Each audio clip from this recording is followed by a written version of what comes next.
নমস্কার। আজকে একটা ছোট্ট খবর, কিন্তু খুব সাংঘাতিক খবর, এবং ভারতবাসীর কাছে এটা খুব আনন্দদায়ক খবর।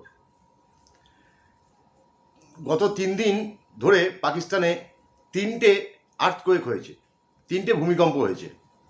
প্রতিটার কিন্তু কম্পন হচ্ছে 4 রিক্টার স্কেল, প্রতিটারই। খবরে হয়তো আপনারা শুনে থাকতে পারেন। কিন্তু এইটা কেন হয়েছে সেই নিয়ে এখনো পর্যন্ত কিছু খোঁজ খবর পাওয়া যায়নি। মানে ন্যাচারাল হতেই পারে ভূকম্প, কিন্তু সেটা ভারতের জন্য হয়েছে। সেটা এই ধরুন 1 ঘন্টা আগে সেটা মানে অফিসিয়ালি ডিক্লেয়ার হয়েছে। ব্যাপারটা হচ্ছে পাকিস্তানের ওই নূর মোহাম্মদ না কি একটা, ওদের একটা এয়ার বেস আছে, ওইখানেই ওদের নিউক্লিয়ার অ্যাসেটটা আছে। ওরা যে নিউক্লিয়ার বোম করে ভয় দেখায়, যে নিউক্লিয়ার অ্যাসেটটা ওইখানে আছে। ওইখানে ভারত 3 দিনে ব্রহ্মোস অ্যাটাক হয়েছে।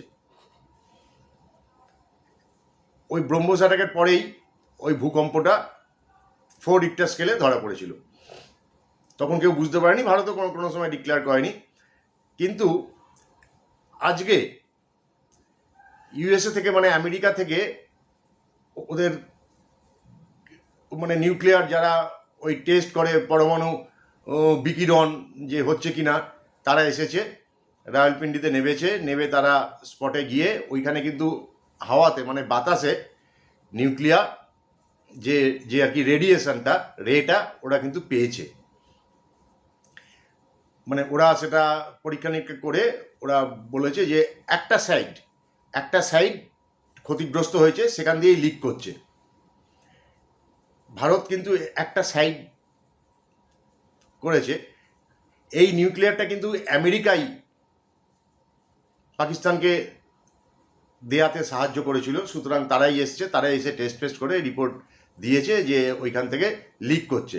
সুতরাং যুদ্ধবিরতি সবাই যে বলছে যে ভারত হেরে গেছে, মোদির কি ভয় পেয়ে গেল, সুতরাং এটা কিছু নয়।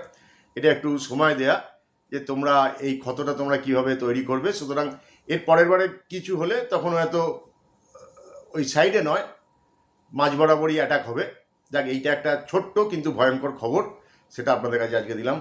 জয় হিন্দ, জয় ভারত।